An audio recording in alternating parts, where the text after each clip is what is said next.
वालेकुम। Lecture 92 start करते हैं कैफ 1 का। तुम अभी फ्री हो जी? आज हम accounting for non profit organization start कर रहे हैं। कैश फ्लो के क्या हाल हवाल हैं? कल वाले सवाल हाँ, जो डिस्कशन को छोटी मोटी है वो करेंगे इंशाल्लाह। पता ही है आपको इस वक्त। आज तो बिल्कुल कोई और बात नहीं छेड़ेंगे हम। लेकिन वैसे मैं कह रहा हूँ जो पहला दिन कैश फ्लो था और जो कल का दिन था। अच्छा, कल वाला सवाल कितनों ने घर जाके किया था? कल वाला सवाल इसलिए अहम है क्योंकि ये अकेला ही है एग्जाम लेवल का रेक्टिफिकेशन के साथ सवाल। एक और है छोटा सा सवाल, लेकिन उसका वो लेवल ही नहीं है जो कि आपको एग्जाम लेवल को कह सकें। तो इसलिए इस एक सवाल की प्रैक्टिस आपने जब भी रिवीजन करनी है, जैसे अब आपने कर लिया, जब अभी टर्म टेस्ट की तैयारी करेंगे उसमें भी इसको दोबारा कर लेंगे, जब फाइनल तैयारी करेंगे तो दोबारा कर लेंगे। थोड़ा तजर्बा हो जाता है कि इस तरह के सवाल आए तो क्या करना है, ताकि अगर इस तरह का सवाल आ जाए तो आप बाकी सारी चीज़ें तो आपने देखा था सेम ही थी, सिर्फ रेक्टिफिकेशन। बाकी तो कैश फ्लो ऐसी थी जैसे पहले हो रही होती है। तो सिर्फ रेक्टिफिकेशन के लिए उसूल क्या याद रखना है, पहले उसके वाला काम कर देना है सारा, गलत वलत सारा कुछ, ठीक है। फिर रेक्टिफिकेशन की तरफ जाना है और फिर वो क्लोजिंग को भी एडजस्ट करना पड़ा था, क्योंकि क्लोजिंग उसकी बैलेंस शीट से हमने उठाया था, उस वाली गलती समेत वाला जो क्लोजिंग निकला हुआ था तो हमने उसको सही किया था, ठीक है। अच्छा जी, सबसे आसान टॉपिक मेरे ख्याल में अब यही होगा, हालांकि हम हर एक को यही कहते आ रहे हैं, ठीक है। सारी अकाउंटिंग में कोई अभी तक मुश्किल लगा है टॉपिक? कौन सा? रेक्टिफिकेशन। और आप इंट्रो सही पढ़ के आते तो वही मुश्किल ना लगता। कुछ भी मुश्किल अकाउंटिंग में कुछ मुश्किल है ही नहीं। अच्छा जी, बहरहाल ये वाकई सबसे आसान टॉपिक होगा इंशाल्लाह, आप देखेंगे। आपने इंट्रो के अंदर पढ़ा होगा कि ऑर्गेनाइजेशंस दो तरह की होती हैं। एक प्रॉफिट सीकिंग ऑर्गेनाइजेशंस, जिनका मकसद होता है प्रॉफिट कमाना। आपस में बातें ना करें प्लीज़। तो ऐसी ऑर्गेनाइजेशंस जिनका मकसद प्रॉफिट कमाना हो, उनको हम बिजनेस ऑर्गेनाइजेशंस भी कहते हैं, यानी बिजनेस उन्हीं को कहा जाता है। लेकिन जो नॉन प्रॉफिट ऑर्गेनाइजेशन होती है ना, उनका मकसद सोशल वेलफेयर होता है। रोज़ा खुल गया है भाई, ये माइक का कोई मसला है। अच्छा, तो उनका मकसद सोशल वेलफेयर होता है, प्रॉफिट कमाना नहीं होता। तो कभी भी आप उसको ऑर्गेनाइजेशन नहीं कहेंगे, तो उसको बिजनेस नहीं कहेंगे। आप ईदी साहब को कहें यार बड़ा बिजनेस चमकाया हुआ आपने, खान साहब को कहें यार बाकी चीज़ें कता नज़र, शौकत खानम की बात तो बहरहाल ठीक है ना, वो तो वहाँ पे मामला में बड़ा बिजनेस है जी आपका। तो ये अच्छी बात तो नहीं है आप किसी नॉन प्रॉफिट ऑर्गेनाइजेशन को कहें जाकर जी बड़ा बिजनेस कर रहे हैं आप, तो बिजनेस नहीं कहते हम उनको। नॉन प्रॉफिट ऑर्गेनाइजेशन बिजनेस के लिए नहीं होती, सोशल वेलफेयर के लिए होती हैं। खैर, ये अकाउंटिंग आपने सीखी। इंट्रो के अंदर आपने प्रॉफिट एंड लॉस अकाउंट बनाना सीखा, बैलेंस शीट बनानी सीखी। फिर हमने FR 1 में statement of change in equity बनाना सीखी और कैश फ्लो कल हमने खत्म की। और नोट्स वगैरह हम रेलेवेंट बना ही रहे हैं। PP पढ़ा, IS 16 तो उसका नोट बना लिया, इन्वेस्टमेंट प्रॉपर्टी पढ़ा उसका नोट बना लिया, हमने IS 8 पढ़ा उसका नोट बनाना सीख लिया, EPS पढ़ा उसका नोट बनाना सीख लिया। तो ये सारी चीज़ें हम करते चले आ रहे हैं, ठीक है। लेकिन फुल फ्लैज जिसको कहते हैं ना, नोट्स वो FR 2 में जाके बनाना सीखेंगे हम। तो ये 5 कंपोनेंट्स हैं फाइनेंशियल स्टेटमेंट्स के, जो प्रॉफिट सीकिंग ऑर्गेनाइजेशन आपने की थी उसके अंदर बनाती हैं वो। लेकिन जब हम नॉन प्रॉफिट ऑर्गेनाइजेशन की बात करते हैं तो ऐसी ऑर्गेनाइजेशन होती हैं जिनका मकसद होता है सोशल वेलफेयर। तो ऐसी ऑर्गेनाइजेशंस को बिजनेस ऑर्गेनाइजेशन नहीं कहते, इनको नॉन प्रॉफिट ऑर्गेनाइजेशन ही कहते हैं, ठीक है। और ये प्रॉफिट एंड लॉस अकाउंट नहीं बनाती, जाहिर सी बात है, इनका मकसद प्रॉफिट कमाना है ही नहीं। तो ये बनाती हैं इनकम एंड एक्सपेंडिचर अकाउंट। इसीलिए accounting for non profit organization वाले इस टॉपिक को उर्फ आम में इनकम एक्सपेंडिचर का टॉपिक भी कह देते हैं। इनकम एक्सपेंडिचर जी, इनकम एक्सपेंडिचर का सवाल आया, इनकम एक्सपेंडिचर का सवाल किया है, इस तरह से बंदे बोल रहे होते हैं। Basically accounting for non profit organisation ही होती है, जिसमें नॉन प्रॉफिट ऑर्गेनाइजेशंस बनाती हैं इनकम एक्सपेंडिचर। बाकी बैलेंस शीट ये भी बनाती हैं। Statement of changes in equity की बजाय ये statement of changes in net assets बनाती हैं। असल में ना, इक्विटी का मतलब होता है पेएबल टूवर्ड्स ओनर। घर से पैसा लाए तो शेयर कैपिटल, बिजनेस ने कमाया तो retained earnings, general reserve, revaluation surplus, share premium, याद है ना सारा। तो ये इक्विटी क्या है, जो बचपन में कैपिटल कहते थे, बड़े हुए इक्विटी कहा, फिर बहुत सारे इसके आइटम्स देखे। इक्विटी कहते हैं पेएबल टूवर्ड्स ओनर को। लेकिन नॉन प्रॉफिट ऑर्गेनाइजेशन का कोई ओनर नहीं होता, ठीक है ना, इसलिए इक्विटी नहीं होती, बल्कि इसमें फंड्स होते हैं, पैसे पड़े हैं फंड में इकट्ठे किए हुए हैं, ठीक है। ये फंड, और ना कोई ओनर होता है, ना कोई ड्राइंग्स का कॉन्सेप्ट है, यहाँ से कोई ड्राइंग्स भी नहीं होती, ट्रस्टीज होते हैं जो इसको चला रहे होते हैं, ठीक है। तो फिर non profit organization income expenditure balance sheet बनाती है और statement of changes in equity की तरह से ही एक स्टेटमेंट बनती है, लेकिन उसका नाम होता है statement of changes in net assets. बाकी ये कैश फ्लो भी बनाते हैं और नोट्स भी होते हैं, ठीक है। हम इसकी बात करेंगे जो यहाँ पर टेस्ट होता है हमारे पास, बाकी देख लेंगे। Statement of change in net assets कोई मुश्किल चीज़ नहीं है, किसी एक छोटे सवाल में इसको भी बनाकर देख लेंगे, ठीक है। अच्छा जी, अब नॉन प्रॉफिट ऑर्गेनाइजेशन जो है, जैसे आपको मैंने अर्ज किया कि ये इनकम एंड एक्सपेंडिचर अकाउंट बनाती है, और इनकम एंड एक्सपेंडिचर का जो फॉर्मेट है वो बहुत मुश्किल है, बहुत टफ है, जैसे कि आप देख रहे हैं। पास पेपर हमने 3 करना है, पेज 880 पे। आप सब ऑनलाइन वाले बच्चों ओपन कर लो, आप लोगों को तो पता ही होगा, लिखा हुआ था। ये एक टफ फॉर्मेट आप नजर आ रहा है। आपने पहले नाम लिखा, इनकम एंड एक्सपेंडिचर लिखा, फॉर द पीरियड लिखा, फिर इनकम्स लिख के 5-6 लाइनें छोड़ी, एक्सपेंस लिख के बाकी सफा खाली। ये फॉर्मेट है इसका। कितना टफ है ना, बहुत मुश्किल है, बड़ा मुश्किल टॉपिक है, इसलिए कहते हो कितना टफ फॉर्मेट है। क्या ख्याल है? ठीक है। अच्छा सुनो, इनकम्स बढ़ जाएं एक्सपेंसेस से किसी एक पीरियड में तो सरप्लस आ जाता है कि हमने जो पैसे रिसीव हुए थे मुख्तलिफ जगहों से। नॉन प्रॉफिट ऑर्गेनाइजेशन के कई सोर्सेज ऑफ इनकम होते हैं, डोनेशन, चंदे शंदे जो होते हैं, फिर मेंबर से मेंबरशिप फी लेना, सब्सक्रिप्शन लेना, फिर और इस तरह के बहुत सारे काम करेंगे हम इंशाल्लाह, देखते जाएंगे, ठीक है।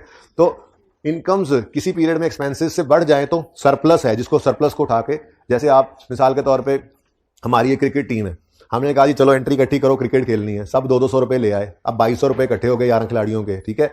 अब हमने गेम की एक हफ्ते पे और हमारा 1500 लग गया, 700 बच गया, तो किसी एक काबिल एतमाद आदमी के हाथ में हमने पकड़ा दिए कि जी अगले हफ्ते ये फंड यूज कर लेंगे। तो हमारी इनकम हुई 2200 रुपए, मेंबर से सब्सक्रिप्शन ली, जैसे 1500 एक्सपेंस हो गया, तो 700 का सरप्लस था जो हमने फंड में रख दिया। अगली दफा आए तो इस फंड को भी यूज करेंगे, फिर नई इनकम आएगी, फिर नए एक्सपेंसेस होंगे एंड सो ऑन, इस तरह का मामला चल रहा होता है। तो बहुत टफ आपने देखा फॉर्मेट है इसका, क्या ख्याल है?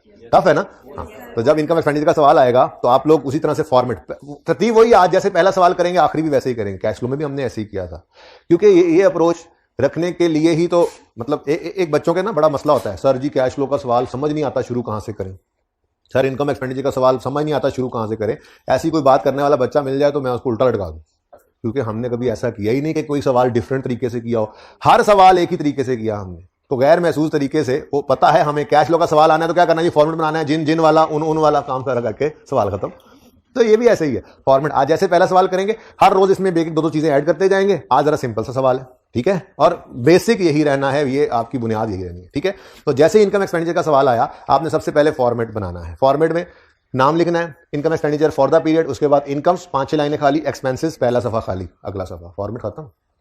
बैलेंस शीट के अंदर आते हैं तो मैंने आपसे अर्ज किया कि यहां पर नॉन प्रॉफिट ऑर्गेनाइजेशन के कोई ओनर्स नहीं होते, तो जो इक्विटी होती थी वो लफ्ज फंड से रिप्लेस हो जाता है, बाकी सारी की सारी बैलेंस शीट भी सेम है, ठीक है। अब बैलेंस शीट में मैंने थोड़ी सी तरह 2 नंबर ये लगाई थी कि यहां पे फंड्स एंड लायबिलिटीज की हेडिंग होती है, जगह तंग होने की वजह से मैंने वो लिख के मिटाई, अब आपसे लिखवा ली थी, ठीक है ना। तो बैलेंस शीट के अंदर आए तो बैलेंस शीट के अंदर हेडिंग बनती है फंड्स एंड लायबिलिटीज की, जैसे पहले बनती थी इक्विटी एंड लायबिलिटीज की, तो यहां क्या बनेगी जी, funds and liabilities. Funds and liabilities double underline आप करेंगे, मैं कोशिश करता हूं मैं फिट कर ही दूं, यहां पे छोटा छोटा करके लिख लेता हूं, ठीक है जी। और फिर इसमें पहली हेडिंग बनेगी फंड्स की, जिसमें आज हम सिर्फ जनरल फंड की बात करेंगे, कल परसों भी शायद इसी की ही बात करते रहे, ठीक है, जनरल फंड्स, ठीक। बहरहाल फंड्स के बाद लायबिलिटीज की हेडिंग आएगी। लायबिलिटीज में करंट और नॉन करंट होती हैं, सवाल में कोई नॉन करंट लायबिलिटी नहीं थी, इसलिए मैंने इसको सिर्फ करंट के ही लिखा हुआ है, ठीक है। फिर आगे एसेट्स हैं, नॉन करंट एसेट्स हैं, आज के सवाल में कोई नहीं था, और फिर करंट एसेट्स, ठीक है जी। तो ये हमारी बैलेंस शीट है। तो बैलेंस शीट के अंदर क्या फर्क पड़ा है जी, बैलेंस शीट के अंदर सिर्फ ये जगह फर्क हो गई, यहां पे फंड्स नाम की चीज आ रही है जो पहले इक्विटी होती थी, ठीक है। तो ये फॉर्मेट आप बना लें ताकि फिर हम सवाल शुरू करें। हाँ ले रंगियां दे ले उस्ताद रंगियां, इट्स नॉट इट्स ओके जी। मुश्किल आसान है, सिर्फ इतनी सी जगह रिप्लेस हुई है, सिर्फ इतनी सी जगह, ठीक है। अच्छा थोड़ी सी बात और भी कर ही लें वैसे, मैं जनरल फंड्स की आज बात कर रहा हूं। तो जैसे आप इंट्रो में opening capital plus net profit less drawings करते थे ना, यहां पर भी वैसे ही करना है, बस कैपिटल का नाम रिप्लेस करके फंड कर देना है, और प्रॉफिट की बजाय सरप्लस या लॉस की बजाय डेफिसिट आना है, और ड्राइंग्स का कोई कॉन्सेप्ट ही नहीं है। ड्राइंग्स को नहीं करते, यहाँ पे ट्रस्टीज है, ओनर तो है कोई नहीं के पैसे अपने काम के पैसे इधर से नहीं निकालते हम, ये तो हमने सोशल वेलफेयर के लिए रखा हुआ है, इसमें पैसे नहीं हम लिखा। ट्रस्टीज होते हैं चलाने के लिए भी, वो भी पैसे नहीं ले रहे होते, बस सिर्फ वो अल्लाह की रजा के लिए ऑर्गेनाइजेशन को चला रहे होते हैं, ठीक है ना। तो यहां पर भी जो चेंज होना है वो मैं लिखी हूं ताकि ये फॉर्मेट आपका पूरा हो जाए। ओपनिंग कैपिटल होता था ना, ओपनिंग कैपिटल बोलो नहीं, ओपनिंग कैपिटल होता था ना इंट्रो में, प्रॉफिट सीकिंग ऑर्गेनाइजेशन, वो ओपनिंग कैपिटल अब रिप्लेस करके ओपनिंग जनरल फंड मैं लिख रहा हूं, ठीक है जी। ओपनिंग जनरल फंड, प्रॉफिट या लॉस नहीं बल्कि सरप्लस, या अगर सरप्लस होगा तो ऐड कर देंगे, और अगर लॉस हुआ डेफिसिट हुआ तो माइनस कर देंगे, ठीक है। तो सरप्लस हमारे सवाल में है, और फिर इनके डिफरेंस से आ जाएगा क्लोजिंग जनरल फंड, ठीक है। तो ये इतनी सी चीज सिर्फ चेंज हुई है जी हमारी आज, ये ओके। ये डिब्बा लग गया जो बचपन में इंट्रो में आप लगाते थे, लेकिन लगाते थे capital opening capital plus net profit less drawings is equal to closing capital, ठीक है। आज ये बदल गया, बाकी देख लें। तो प्रॉफिट एंड लॉस रिप्लेस हुआ इनकम एक्सपेंडिचर से, बहुत मुश्किल फॉर्मेट था, सीने निकल गए बनाते थे। और उसके बाद बैलेंस शीट ही है, बस इक्विटी रिप्लेस हो गई फंड्स के साथ, और आज मैं सिर्फ जनरल फंड की बात कर रहा हूं, 2 दिन बाद फिर स्पेसिफिक फंड्स भी हम लाएंगे आहिस्ता आहिस्ता करके, फिलहाल जनरल फंड को सीखते हैं, ठीक है। बाकी liabilities current non current assets current non current बिल्कुल वैसे ही है। तो ये 2 सफ़ों के ऊपर आपने फॉर्मेट बना लेना है। ठीक है जी। अगली बात, नॉन प्रॉफिट ऑर्गेनाइजेशंस की इनकम्स के कई सारे सोर्सेज होते हैं। जैसे मिसाल के तौर पे आप किसी स्पोर्ट्स क्लब के मेंबर बने जाके, तो उन्होंने कहा जी एक तो मेंबरशिप फीस है, आपको हम मेंबर बनाएंगे, मेंबरशिप फीस लेंगे, ये वंस होती है लाइफ में, ठीक है। उसके बाद आपसे हर महीने कुछ पैसे लिए जाएंगे, सब्सक्रिप्शन, एनुअल भी हो सकती है, वो मंथली भी हो सकती है, क्वार्टरली भी हो सकती है, सेमी, मतलब सब्सक्रिप्शन होगी, ठीक है। अब आप सब मेंबरशिप फी देने लगोगे और सब्सक्रिप्शन देने लगोगे तो कहोगे खुदा का खौफ करो, आप तो नॉन प्रॉफिट ऑर्गेनाइजेशन हो, कमाइयां करते हो। वो कहेंगे भाईजान चलना नहीं, हमने खर्चे नहीं है, ये स्पोर्ट्स क्लब इतना बड़ा देख रहे हो, इसको मेंटेन नहीं करना, हमने मुलाजिम नहीं रखे हुए, बिजली नहीं है, गैस नहीं है, इक्विपमेंट नहीं पड़ा हुआ स्पोर्ट्स का, ये सारे खर्चे करने के लिए आपसे पैसे ले रहे हैं, हमने घर नहीं लेके जाने। तो इस नॉन प्रॉफिट ऑर्गेनाइजेशन को चलने के लिए कुछ पैसों की जरूरत होती है, जिसके कई सारे सोर्सेज हैं, ठीक है। वो डोनेशंस भी हो सकते हैं, वो सब्सक्रिप्शंस हो सकती हैं, वो मेंबरशिप फीस हो सकती हैं, या कभी कभी ऐसा होता है कि एक नॉन प्रॉफिट ऑर्गेनाइजेशन भी प्रॉफिट सीकिंग एक्टिविटी कर लेती है। अब आप कहोगे ये क्या बात है? मिसाल के तौर पे एक हॉस्पिटल है, गरीबों के इलाज के लिए बनाया हुआ है, वैसे उसमें चंदे भी आते हैं, वैसे उसमें जो पैसे दे सकते हैं उनसे पैसे भी रिसीव किए जाते हैं, लेकिन गरीबों का इलाज मुफ्त किया जाता है। अब उसी हॉस्पिटल के अंदर एक मेडिकल स्टोर बना लिया हॉस्पिटल वालों ने। अब ये ट्रेडिंग एक्टिविटी है, दवाइयां खरीदेंगे और बेचेंगे, प्रॉफिट भी कमाएंगे। क्या मतलब? ट्रस्टीज के जेब में जाएगा, ट्रस्टीज साथ साथ कारोबार भी कर रहे हैं? नहीं, ये काम भी नॉन प्रॉफिट ऑर्गेनाइजेशन ने अपने खर्चे चलाने के लिए शुरू किया हुआ है कि इधर से भी कुछ पैसे आएंगे तो हमारी इस ऑर्गेनाइजेशन को सपोर्ट मिल जाएगी। तो अगर कोई नॉन प्रॉफिट ऑर्गेनाइजेशन कोई प्रॉफिट सीकिंग एक्टिविटी कर रही हो, ट्रेडिंग एक्टिविटी, स्पोर्ट्स क्लब वाले, हमने यहां स्पोर्ट्स क्लब बना लिया, ठीक है जी। अब हमने ये नोट किया कि स्पोर्ट्स क्लब से निकलते हैं जो लोग खेल के आते हैं और कोठे पिंड जाके वो फ्रेश जूस पीते हैं और वो बोतलें पीते हैं और पानी वगैरह पीते हैं, तो हमने कहा लेसियस खाते हैं। हमने कहा कि एक तो उनको सहूलत भी हो जाए, दूसरा 4 पैसे हमारे इस क्लब को बच जाएंगे, चलो बिजली का बिल यहां से निकल आया करेगा, समझ रहे ना बात को। तो हमने एक खोखा यहां पे लगा दिया, उस पर एक छोटू बिठा दिया, ठीक है। छोटू कोई नहीं, मैं हूं, क्यों देख रहे हो डर से? तुम्हें कहूंगा मैं ही हूं, ठीक है। तो उस पर एक छोटू बिठा दिया हमने। अब उसका काम यही है कि जो मेंबर्स निकलते हैं खेल खेल के, प्यास लगी होती है, कोई जूस पी लेता है, कोई पानी पी लेता है, कोई बोतल पी लेता है, कोई लेस खा लेता है, और ये ट्रेडिंग एक्टिविटी स्टार्ट हो गई। अब within non profit organization ये एक प्रॉफिट सीकिंग एक्टिविटी हो रही है, तो इस पर कोई एतराज है? होना नहीं चाहिए। लेकिन अहम बात यह है कि इस प्रॉफिट सीकिंग एक्टिविटी को इधर नहीं शो करना, ठीक है। इधर लेकर आएंगे उसका नेट रिजल्ट। मकसद सोचो ना, देखो क्या, किस लिए हम ये खोखा किस लिए लगाया है जी? ये खोखा इसलिए लगाया है कि यहां से कुछ पैसे आए और हमारी ऑर्गेनाइजेशन को सपोर्ट मिले। तो ट्रेडिंग एक्टिविटी को हमेशा अलग रखेंगे। कभी ये रिक्वायरमेंट के तौर पे, इस सवाल में रिक्वायरमेंट ए बनाई हुई है इसने, कभी ये रिक्वायरमेंट के तौर पे कह देगा, नहीं भी कहेगा तो ट्रेडिंग एक्टिविटी अगर सवाल के अंदर नजर आएगी कि नॉन प्रॉफिट ऑर्गेनाइजेशन कर रही है कोई प्रॉफिट सीकिंग एक्टिविटी, तो हमने हमेशा उसको यहां पर रखना है। तो या तो ये रिक्वायरमेंट हुआ करेगी या वर्किंग वन हुआ करेगी। अगर नॉर्मली हर सवाल में होती भी है, ये बड़ी अहम एडजस्टमेंट है, ठीक है ना। तो ट्रेडिंग एक्टिविटी अगर नॉन प्रॉफिट ऑर्गेनाइजेशन कर रही है तो करने दो, लेकिन उसको यहां नहीं, सेल एक्सपेंसेस यहां नहीं लाने, उसके इनकम एक्सपेंसेस यहां नहीं लाने, बल्कि उसको अलग से, जैसे बचपन वाला इनकम स्टेटमेंट नहीं बनाते थे, वो अलग से बनाओ। नेट में प्रॉफिट आए इनकम्स में, नेट में लॉस आ जाए तो एक्सपेंसेस में शो कर देना, ठीक है। तो ये कैसे होगा? ये फॉर्मेट के बाद ये वाला फॉर्मेट कैसा होगा जी? सेल्स लेस, अब देखो ना, सेल्स, कॉस्ट ऑफ सेल्स, ये तो ट्रेडिंग वाली चीजें हैं। तो नॉन प्रॉफिट ऑर्गेनाइजेशन को तो जेब नहीं देता था, इसलिए उधर नहीं लिखा। हां, कर किस लिए रहे हैं? ताकि हमारी इस ऑर्गेनाइजेशन को कुछ सपोर्ट मिल जाए, तो यहां पर उसके रिजल्ट्स निकाल के रिजल्ट्स को ले जाया करेंगे हम उधर, ठीक है। Sale less cost of sale, GP आ जाता था, कोई वैसे जीपी भी ना लिखो, दूसरे एक्सपेंसेस भी लेस करके एक ही बार नेट प्रॉफिट निकाल लो। ये कौन सा फॉर्मेट है? ठीक है, तो कुछ एक्सपेंसेस लेस हो जाते हैं मिसाल के तौर पे, तो फिर नेट प्रॉफिट आ जाता है। ऐसे बनाना चाहो ऐसे बना लो, लेकिन रखना इसको अलग है आपने, ओके। चलो, तो ये वर्किंग वन तो नहीं, आज ये रिक्वायरमेंट ए है बेसिकली, ये भी बना लें, उसके बाद फिर हम अपना काम शुरू करते हैं। फॉर्मेट समझ में आ गया? फॉर्मेट कैसे? इनकम एक्सपेंडिचर का सवाल आ गया जी, फौरी तौर पे मुश्किल वाला फॉर्मेट, ये वाला टफ वाला, ये बनाया 30 सेकंड में बन जाएगा, ठीक है इंशाल्लाह। नाम शाम ही लिखने का टाइम लगना, वरना इनकम की हेडिंग, एक्सपेंस की हेडिंग, सरप्लस डेफिसिट भी बाद में लिखेंगे। जब एंड पे टोटल आएगा, अगर पॉजिटिव आया तो सरप्लस लिख देंगे, नेगेटिव आया तो डेफिसिट लिख देंगे, तो ठीक है। 30 सेकंड में ये फॉर्मेट, उसके बाद बैलेंस शीट। इसमें थोड़ा टाइम लग जाएगा, कोई 1-1.5 मिनट लगा लो, 1 मिनट लगा लो। नाम शाम लिखोगे, फंड्स एंड लायबिलिटीज में फंड्स की हेडिंग 3-4 लाइनें खाली, लायबिलिटीज की हेडिंग 4-5 लाइनें खाली, एसेट्स की हेडिंग बाकी का आधा सफा खाली, फॉर्मेट बन गया। फिर अगर रिक्वायरमेंट है तो रिक्वायरमेंट लिख दो, नहीं तो सवाल पढ़ते पता लगे ना ट्रेडिंग एक्टिविटी कर रहे हैं तो वर्किंग वन कर दो, नहीं तो ट्रेडिंग एक्टिविटी जोन सी भी हो, कभी बोतलें बेच रहे होंगे, कभी कैंटीन खोली होगी, कभी मेडिकल स्टोर खोला होगा, जो भी काम कर रहे होंगे उसके रिजल्ट्स, उसके डाटा अलग होगा, उसके रिजल्ट्स यहां पे अलग रखने हैं। यहां से फिर स्पेसिफिक इस एक्टिविटी से रिलेटेड सारी इनकम्स और सारे एक्सपेंसेस यहां पर आएंगे, उधर डायरेक्ट नहीं जाएंगे, और यहां से नेट में प्रॉफिट या लॉस निकलकर इनकम एक्सपेंडिचर में जाएगा। ठीक है, कहानी खत्म। इतना बन गया फॉर्मेट। चल अब शुरू करते हैं सवाल। पहले तो मैं रिक्वायरमेंट पढ़ाऊंगा।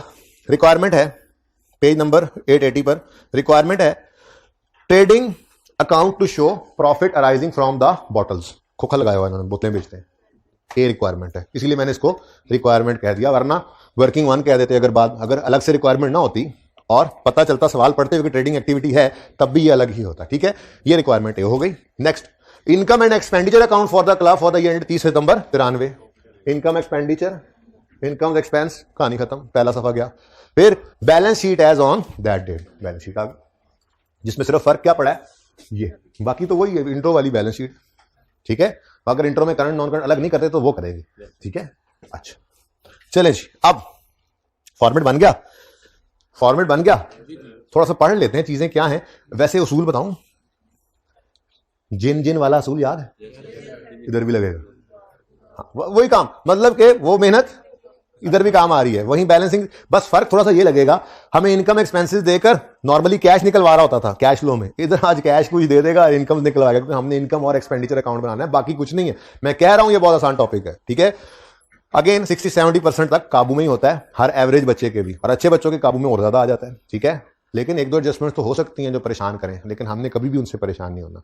बस ये खौफ दिल से निकल जाए ना, कभी पूरा सवाल सही करके ही पास होना है तो फिर सारे पास भी हो जाए। ये खौफ लेकर जब पर्चे में जाते हैं ना, जहां पे थोड़ा सा फंसते हैं, बस तोते मैना चिड़ियां हाथों पैरों के उड़ जाते हैं, उसके बाद फिर ना आगे समझ आती है ना पर्चा होता है। ठीक है, तो डरना नहीं है, दिलेरी से, आपको सब कुछ आता है बेटा। मैंने तो आपको प्रैक्टिस क्वेश्चन शादो नादरी कोई करवाए, आपने किए ही पास पेपर है। पास पेपर मुश्किल से मुश्किल रिसेंट वाला मैं टेस्ट में दे देता था, और आप लोग उसमें अच्छा परफॉर्म करते आए हो। तो नर्व्स ही हैं जो पर्चे में जाके वो 6 महीने का प्रेशर, खाला का प्रेशर, घर वालों का प्रेशर, सारे प्रेशर लेके जब पर्चा करते हो तो ना लिया करो, कुछ नहीं होता, अल्लाह खैर करेंगे, हो जाएगा पास। हर सवाल पासिंग मार्क्स देने के लिए तैयार है। मुश्किल से मुश्किल सवाल में पासिंग मार्क्स वो लेगा जो फाइट करेगा, जो हाथ पांव नहीं फुलाएगा, जो डरेगा नहीं, जो कहेगा हाँ ये टॉपिक पढ़ा हुआ है तो मैं शुरू तो करूँ ना फॉर्मेट बना के, जो समझ में आता है गिवन टाइम उसको देगा।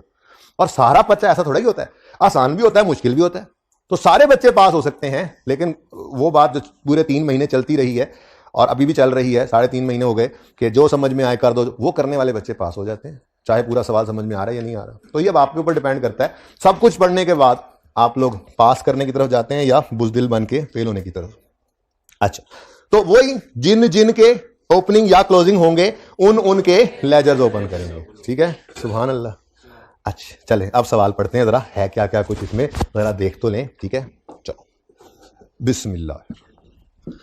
क्वेश्चन नंबर 3, रिक्वायरमेंट पढ़ा है, पर्चे में 2 दफा सवाल पढ़ने के बाद फॉर्मेट बनाना है, ये मैंने आपको कई बार कहा है, और इसमें टाइम जाया नहीं होता। बच्चे ऐसे गैर यकीनी शक्ल बना के देखते हैं ना, आंखें ऐसे फट जाती हैं, 2 दफा सवाल पढ़े। हमारे उस्ताद मोहतरम अभी भी हैं, अल्लाह उनकी उम्र बरकत दे, कहा करते थे 3 दफा फाइनल के अंदर वो पढ़ाते थे, हमें कहते थे 3 दफा सवाल पढ़ने से पहले सवाल शुरू ही नहीं करना। मैंने तो आपको डिस्काउंट दिया हुआ है, 1 दफा कम करके कहा, 2 दफा। अब देखो ना, जापान की चीज अब चाइना का माल आने लग गया, तो थोड़ा सा चाइना की चीज़ें, तो आपको डिस्काउंट दे दिया 2 दफा। आप लोग ऐसे गैर यकीनी से देखते हो कि जैसे टाइम ज़ाया करने की बात कर रहा है। बच्चों ऐसी बात नहीं है, 2 दफा सवाल पढ़ने से आपका जवाब प्लान हो जाता है, और सवाल पढ़ा होता है तो पता होता है आखिरी एडजस्टमेंट भी ऐसी पड़ी है कि अगर उसको अभी से ना सोचा तो सारा सवाल एंड पे जाकर पता लगेगा कि गलत है। तो 2 दफा सवाल पढ़ना है, इससे सवाल बेहतर हो जाता है, टाइम बच जाता है, क्योंकि प्लानिंग हो जाती है सवाल की। 2 दफा पढ़ो, फिर फॉर्मेट बनाओ, सवाल शुरू करो। ठीक है, चलो जी। द ट्रेजरर ऑफ, देखो ट्रेजरर जिसके पास जो है ना वो पैसे पूसे इकट्ठे करके रखे हुए हैं हमने, ठीक है ना, खजांची हमारा ये जैसे, ठीक है। The treasurer of Karachi social का prepared following receipts and payments account, लिख लो इसको अंडरलाइन करके, कुछ नहीं है, ये कैश एंड बैंक का कंबाइंड लेजर है। ये तो कुछ भी नहीं है, जैसे याद है नोट तो कुछ भी नहीं है, ये तो एसेट और एक्युमुलेशन के लेजर की स्टेटमेंट फॉर्म में प्रेजेंटेशन का नाम है, याद है, ये 16 में नोट बनाया था। ऐसे ही ये तो कुछ भी नहीं है, ये तो कैश और बैंक का कंबाइंड लेजर है, जिसको कह देते हैं रिसीट एंड पेमेंट। इसको कैश एंड बैंक भी लिखा हो सकता था। और ये उल्टा आसानी है, टेंशन ही कोई नहीं है। जो पैसा आया कैश में आया चाहे बैंक में आया, ये कंबाइंड है, डेबिट साइड पे आ जाएगा। जो पैसा गया चाहे कैश में गया चाहे बैंक में गया, आसानी है, दोनों इकट्ठे बने हुए हैं तो क्रेडिट पे आ जाएगा। कुछ सवाल आगे करेंगे जिनमें कैश अलग है बैंक अलग है, तो फिर हमें भी ध्यान से देखना पड़ेगा कौन से खर्चे कैश में हुए कौन से बैंक से हुए, कौन से पैसे कैश के दराज में आए कौन से बैंक अकाउंट में आए। वो तो जिंदगी आसान कर दी इन्होंने इकट्ठा ही बना दिया। ठीक है, तो रिसीट एंड पेमेंट का मतलब और कुछ नहीं है, कैश एंड बैंक का कंबाइंड लेजर। ओके, ओ भाई सेकंड लास्ट रो वाले भाई जाग रहे हो? हाँ, समझ आ रही है? किधर खोए हुए हो? इधर देखो, ये हाइब्रिड में क्या क्या चल रही है। बैठ जाए जल्दी से। और भाई जरा एक बच्चा उधर भेज कर चेक करा लें, को बोल रहे हैं तो जरा सफाई कर लें। ये हाइब्रिड के बॉयज के अंदर आखिरी रो में बच्चे ये क्या कर रहे हैं, जरा इनको देखो जरा, कौन है ये? दीवार के साथ कौन लगा हुआ है भाई? इसके साथ आपके साथ कौन बैठा हुआ है भाई? हाँ, जरा प्लीज खामोशी इख्तियार करें और जरा दूर दूर होकर बैठे। मैंने आके निकाल देना है आपको, डिस्टर्बेंस हो रही है आप लोगों की वजह से। प्लीज, मुझे यहां तक हो रही है, अंदाजा ही लगाया मैंने। अच्छा जी, हिलजुल चल रही होती है ना जब। ओपनिंग बैलेंसेस हैं 1 अक्टूबर के, और कुछ नहीं, ये बस इकट्ठा कर दिया उन्होंने कि जी करंट अकाउंट में इतने पैसे पड़े थे, डिपॉजिट में इतने हैं, कैश की दराज में इतने हैं, तो इन टोटल ये ओपनिंग बैलेंस है। ओपनिंग की कोई जर्नल एंट्री नहीं होती, क्लोजिंग की कोई जर्नल एंट्री नहीं होती। ओपनिंग लेजर में ब्रॉड डाउन आता है, क्लोजिंग बैलेंस शीट में चले जाएंगे, तो ठीक है ना। हाँ, लेकिन इस ओपनिंग को आज एक बात बताऊंगा, इस वक्त याद रखना है, जो हम हमेशा भूल जाते हैं, तो वो इंशाल्लाह फिर रोज ये बात करेंगे तो फिर भूलेंगे नहीं। बहरहाल ओपनिंग बैलेंसेज है सिंपल अभी तक तो। फिर 1993 लिखकर आगे लिखा उन्होंने कि ये इस 93 वाले साल की रिसीट्स हैं। रिसीट्स हैं, कैश में है चाहे बैंक में, जिंदगी आसान है, उन्होंने इकट्ठी कर दी हुई। ठीक है, रिसीट्स में सब्सक्रिप्शन रिसीव हुई है, फिर बॉटल सेल्स, अच्छा बोतलें बेच रहे हैं, फिर पुराने computer vetch, monitor vetch, printer vetch वाला आया और हमने कुछ डिवाइसेस बेच दी ऐसे स्क्रैप में, तो ये भी एक इनकम है। फिर legacy from farmer member, legacy कहते हैं विरासत। हमारा एक मेंबर था ऐसा जिसका बड़ा ताल्लुक था, बड़ा अरसा क्लब के साथ जुड़ा रहा, और ऐसा उसके साथ उसका जज्बाती लगाव था हमारे क्लब के साथ कि उसने अपनी वसीयत में लिख दिया कि मेरे मरने के बाद मेरी विरासत में से 2000 रुपये इस क्लब को दे दीजिएगा। और कोई नहीं, पुरानी बात है, ये सारे 1000-2000 में कहानी चल रही है, तो बड़े पैसे होंगे उस वक्त। ठीक है, उसके पास अब जो था उसने दे दिया, मेहरबानी उसकी। तो ये भी क्या है, ये भी एक सोर्स ऑफ इनकम है। आज इसको इनकम में ही डालेंगे, सोल्यूशन में ना देखना कहाँ पड़ा हुआ है। ठीक है, तो लेगेसी फ्रॉम फॉर्मर मेंबर, ये क्या है, ये भी एक इनकम है। आगे अल्लाह की तरफ से इनाम, पैसे आगे, भाई चला गया, पैसे आगे। ठीक है, और बैंक डिपॉजिट इंटरेस्ट, अगर रिसीट साइड पे आ रहा है तो ये इनकम है। डिपॉजिट कराया, उस पर कोई इंटरेस्ट ले रहे हैं, सूद ले रहे हैं। Payment for purchase of bottles, अच्छा यहां पर ना अभी एक स्टार लगा लो, एक उसूल बना लो। ठीक है, उसूल बनाओ, ये उसूल लिखो एनपीओ के टॉपिक में। अच्छा, पहले ना ये बात सिंगल एंट्री पे भी लगती थी, लेकिन अब चूंकि वो रहा नहीं, सिंगल एंट्री तो नहीं रहे, इस वजह से अब ये सिर्फ एनपीओ का टॉपिक रहेगा। ठीक है, तो एनपीओ के टॉपिक में, और ये रूल है, रूल, इसकी कोई एक्सेप्शन नहीं है। रूल का मतलब होता है हर जगह लगेगा, ये नहीं कि इस सवाल में जान छुड़ा लूं, अगले में फिर को और नया रूल, फिर को और रूल, ऐसा थोड़ी होता है। एनपीओ के टॉपिक में बैंक की पेमेंट साइड पर, बैंक की पेमेंट साइड पर अगर परचेजेस का लफ्ज भी आए तो हम उसे पेमेंट टू क्रेडिटर्स ही समझेंगे, तो हम उसे पेमेंट टू क्रेडिटर्स ही समझेंगे। ठीक है, सही है। अच्छा, लिख लो ना, फिर अगली 2 बातें करें फिर। एनपीओ के टॉपिक में, इस टॉपिक के अंदर यही उसूल है। ठीक है ना, ये नहीं कि अब आगे जाकर मैं बदल दूंगा, लेकिन सोचने वाली बात यह है कि मैंने बैंक लिखा है, मैंने ये नहीं कहा रिसीट पेमेंट या कैश एंड बैंक। यानी अगर कैश और बैंक अलग अलग होंगे ना, सुन लो ना एक बार, चलो लिखो लिखो लिखो, फिर सुनाना, फिर सुनाता हूं मैं। पता नहीं इतनी लंबी तो गल नहीं सी, अलिफ लैला दी कहानी लिखने लग गए। और लिख ले, क्या कर रहा है, फूल बना रहा है, बदतमीज। एनपीओ के टॉपिक में मैंने कहा जी, बैंक की पेमेंट साइड पे अगर परचेजेस का लफ्ज भी नजर आए तो उसे पेमेंट टू द क्रेडिटर्स ही समझेंगे। अब अगर बैंक और कैश अलग अलग बन रहे हैं तो ये रूल सिर्फ बैंक के लिए लिखवाया है। यानी बैंक की पेमेंट साइड पे अगर परचेजेस भी लिखा हुआ है तो हम उसकी entry purchases debit bank credit नहीं करेंगे, क्रेडिट डेबिट बैंक क्रेडिट करेंगे। मतलब ये है इसका, ये बात समझ आई है। यानी कि क्रेडिट साइड पे पेमेंट साइड पे कुछ चीज आ रही है, उसकी एंट्री क्या, मैंने परचेजेस की है, तो एंट्री क्या दिल में आती है, परचेजेस डेबिट बैंक क्रेडिट। हमने कहा नहीं नहीं नहीं नहीं नहीं, ये उसूल है सारे टॉपिक के लिए, कोई एक्सेप्शन नहीं, हमेशा ऐसे ही करेंगे। ठीक है, उसकी वजह पता लग जाएगी 1-2 दिन में। अगर बैंक की पेमेंट साइड पे परचेजेस आ रही हैं तो उसकी entry purchases debit bank credit नहीं करनी, क्रेडिटर डेबिट बैंक क्रेडिट, यानी परचेजेस नहीं, पेमेंट टू क्रेडिटर्स लेना है। लेकिन अगर किसी सवाल के अंदर परचेज, ये बैंक का लेजर और कैश का लेजर अलग होगा तो ये रूल मैंने सिर्फ किसके लिए लिखवाया है, बैंक के लिए। यानी बैंक की पेमेंट साइड पर अगर परचेजेस भी होगा तो वो पेमेंट टू क्रेडिटर्स है, लेकिन अगर कैश के लेजर में परचेजेस क्रेडिट साइड पे आ रहा होगा तो वो नॉर्मल ही है, वो कैश परचेजेस ही है, उसकी entry purchases debit cash credit ही होगी। ठीक है ना, तो ये एक उसूल है, अभी लिख लें, अभी समझ ले, नहीं आ रहा कि अप्लाई नहीं किया, हर रोज अप्लाई होगा इंशाल्लाह, तो फिर याद भी रह जाएगा। ओके, अच्छा जी, कहां से कहां निकल गए। तो ये ऐसी नजर आ गया था मुझे, मैंने कहा चलो इसको ही फटका दें। पेमेंट फॉर बॉटल परचेजेस में आपका दिल कर रहा होगा कि आप इसकी एंट्री करें अब क्योंकि इन्वेंट्री का लेजर बनना है ना, इन्वेंट्री आ रहा है नीचे लेजर बन, आपका दिल कर रहा है डायरेक्ट एंट्री करें इन्वेंट्री डेबिट बैंक क्रेडिट, ना भाई ना, ये पेमेंट टू क्रेडिटर्स है, क्रेडिटर डेबिट करेंगे फिर वहां से परचेज निकाल के इन्वेंट्री में जैसे करते थे डायरेक्ट मेथड में वैसे ही करना है। ठीक है, ओके हो गया, ओके।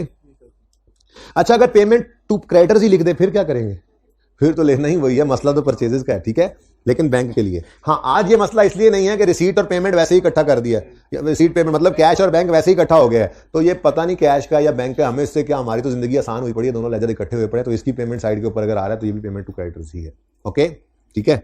अच्छा जी आगे रेंट एंड रेट्स हैं, पेमेंट टू डुगडुगी वाला है, प्रिंटिंग एंड स्टेशनरी है, जनरल एक्सपेंसेस है, और वो जो छोटू है उसकी वेजेस हैं, और फिर यहां पर क्या आ रहे हैं? Closing balances. ठीक है, तो ये ओपनिंग कहां जाने हैं ये बताऊंगा, स्टार लगाया हुआ है एंड पे जाके, बिल्कुल सबसे एंड पे ये एडजस्टमेंट देखेंगे कि ओपनिंग कहां जाना है।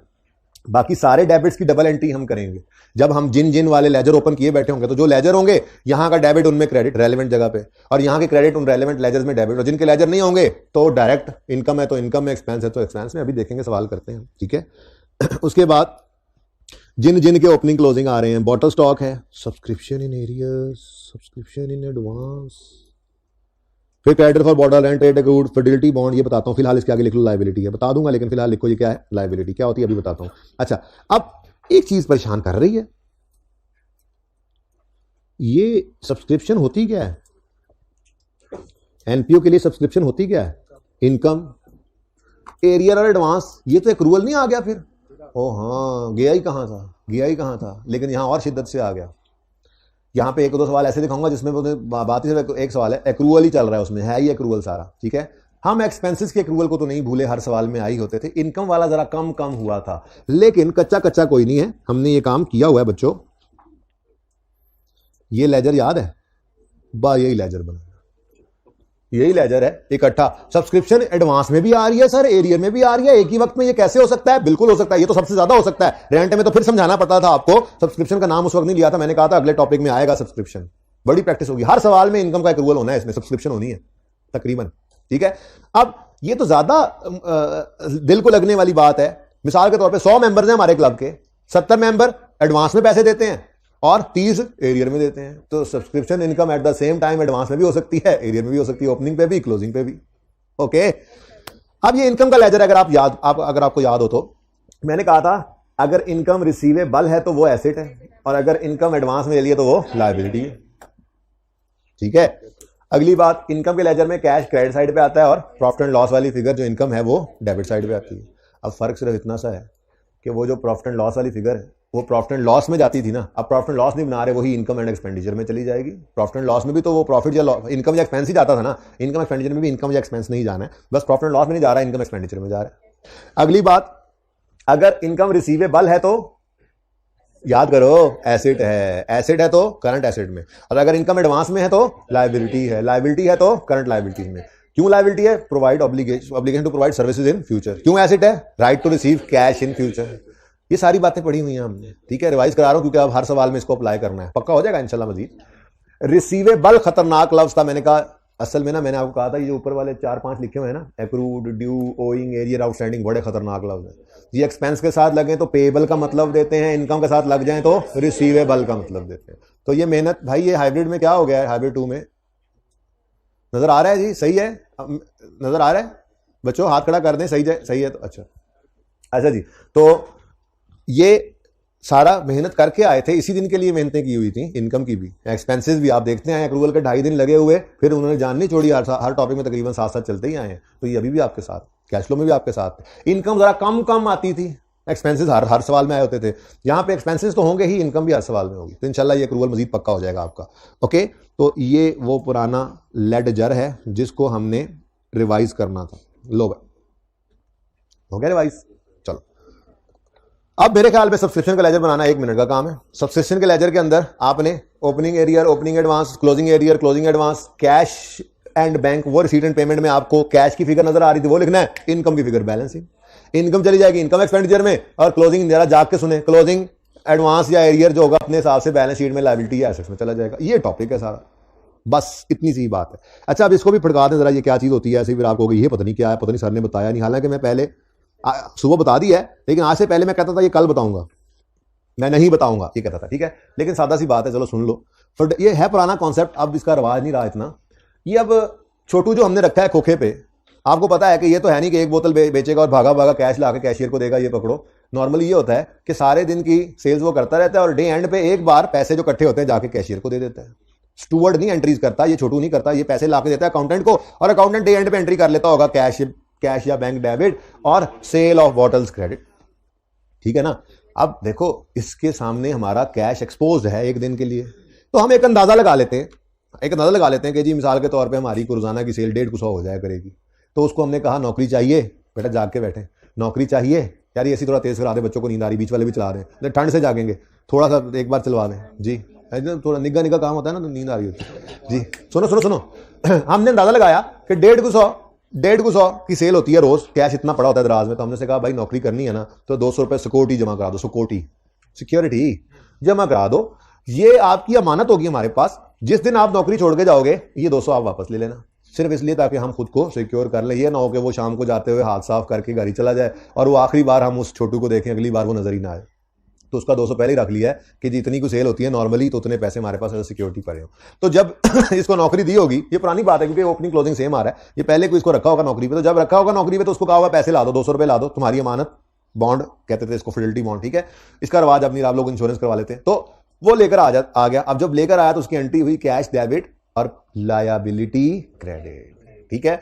अब जब ये जाएगा वापस तो फिर इसका हिसाब किताब क्लियर हुआ तो ये लायबिलिटी डेबिट करके कैश क्रेडिट कर देंगे हम, ठीक है ना। तो बहरहाल इसमें सिर्फ इतनी सी बात ही बतानी थी, पुराना एक कॉन्सेप्ट, एक लायबिलिटी, और इसमें मूवमेंट भी कोई नहीं है, बस ये बैलेंस शीट के अंदर आपने क्लोजिंग लायबिलिटी शो करनी होगी। ओके जी लायबिलिटी है हम पर, हमने एज अ सिक्योरिटी उससे पैसे लेकर रखे हुए, ये हम पे लायबिलिटी है क्योंकि उसकी अमानत है हमारे पास, जब जाएगा तो ये पे करने पड़ेंगे ना, तो लायबिलिटी है, हाँ सिक्योरिटी के तौर पे रखी है। बी एडजस्टमेंट एंड पे करते हैं, सेकंड लास्ट एडजस्टमेंट बी की होगी और फिर सारा सवाल खत्म हो जाएगा और फिर वो मैं बताऊंगा ओपनिंग में कहां जाना है, ठीक है। चलो जी फिर अब काम शुरू करते हैं। हम जो है वो सवाल को एक बार गो थ्रू कर गए। अब हमने जिन वाला काम करना है, ठीक है, जिन वाला। तो जिन के ओपनिंग क्लोजिंग गिवन है उनके लेजर्स बना लेंगे, लेकिन जरा ध्यान से नहीं, वो सिवाय नहीं, वो तो मुश्किल काम था, मैं ये तो कह रहा हूं ये बहुत आसान है, बस यहां भी इतना ही रूल है, जिन के ओपनिंग क्लोजिंग है उनके लेजर बना लो, बस रूल खत्म, बस सवाल भी खत्म हो जाएगा अभी देखना 2 मिनट में जी। लेकिन ध्यान से मैंने कहा था देखा करो। अब देखो पूरे कैश फ्लो में आदत पड़ी हुई थी, इधर ओपनिंग इधर क्लोजिंग, ओपनिंग क्लोजिंग, तो हमेशा सवाल में ध्यान से देखा करो, ये 9 सारे ओपनिंग क्लोजिंग में पड़े हो, तुम्हारे सारे क्लोजिंग ओपनिंग में पड़े हो, ठीक है। तो आज ओपनिंग पहले है, क्लोजिंग बाद में है। लो जी, बॉटल स्टॉक अपना स्टॉक ऑफ बोतलेंस ओपनिंग 1630, क्लोजिंग 1850, ठीक है बेटा, को मसला है। अच्छा नेक्स्ट, सब्सक्रिप्शन एरियर एडवांस, एक ही लेजर बनेगा, ठीक है। तो सब्सक्रिप्शन का लेजर बना लेते हैं यहां पर, और सब्सक्रिप्शन लिखना ही सही है, लेकिन आपको पता है आप लोगों के लिए, सिर्फ आप लोगों के लिए मैं यहां पर इनकम भी लिखा करता हूं ताकि आपको कोई गलती ना लगने का चांस रहे, ठीक है। अब इनकम है, जाग के बैठे, इनकम है इन एरियर्स का लफ्ज इनकम के साथ लगे तो रिसीवेबल, ठीक है। तो इनकम रिसीवेबल है यार। ये हाइब्रिड 2 में कोई मसला तो नहीं है, जरा जाके साकिब देखें यार, बच्चा जाके देखें यार, ये रोशनी क्यों कम होगी, इन्होंने खुद लाइट बंद करवाई है या मेरा लेक्चर सही चल रहा होना चाहिए। अच्छा जी बेटा, subscription in arrear opening receivable 770, closing 620। देखो एसेट रिसीवेबल ओपनिंग क्लोजिंग लिख लिया हमने, ठीक है। Next subscription in advance. भाई उनको मेरी तस्वीर जा रही है, जाके चेक करें, वो मेरी तस्वीर ही खत्म हो गई है। ठीक चल रहा है साकिब, आप उसी क्लास में चले जाओ, उसी में ही बैठो, और जरा भी गड़बड़ हो बताना मुझे, इनकी वीडियो नजर नहीं आ रही, फौरन आना, मुझे रोक देना आके, ठीक है। अच्छा जी, तो सब्सक्रिप्शन इन एडवांस, ये क्या है? एडवांस में इनकम तो लायबिलिटी होती है, तो ओपनिंग लायबिलिटी 250, क्लोजिंग 310, ठीक है। नेक्स्ट, क्रेडिटर्स फॉर बोतलेंस परचेजेस। जी क्रेडिटर का लेजर आ जाएगा, वही दोनों दोस्त आ गए, आज डेटर कोई नहीं है, तीसरा दोस्त नहीं है इनका, बाकी स्टॉक और क्रेडिटर जहां से परचेजेस निकल कर जाती थी वही काम है, ठीक है जी। Creditor of bottles opening liability है 1330 और क्लोजिंग 1150। अच्छा एक बात बताऊं आपको, ये ज़्यादा नंबर देने वाला सवाल क्यों है, आप एडजस्टमेंट नहीं भी कोई करते तो ये क्लोजिंग लायबिलिटी है, ये क्लोजिंग एसेट है, ये क्लोजिंग लायबिलिटी है, ये क्लोजिंग एसेट है, बैलेंस शीट में चीज़ें गई नहीं गई, इसके भी नंबर हैं। ये तो ज़्यादा नंबर देने वाला सवाल है। खैर चलें इधर देखें जी। उसके बाद क्या है जी, rent and rates accrued, receivable ना, एक्सपेंस के साथ एक्रूड या एरियर लगा हो तो पेबल का मतलब देता है, तो रेंट एंड रेट्स। ये दोबारा कर लेंगे ना, ये तो थोड़ी आपको बताना जी। रेंट एंड रेट्स, और आपके लिए, सिर्फ आपके लिए एक्सपेंस भी लिख दिया मैंने, ठीक है जी।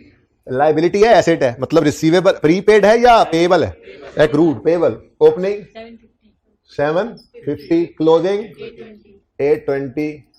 उसके बाद फिडेलिटी बॉन्ड में कोई मूवमेंट तो नहीं है, लेकिन लिख लो लायबिलिटी क्लोजिंग में, तो बैलेंस शीट में जाना है ना, भूल ही ना जाओ कहीं।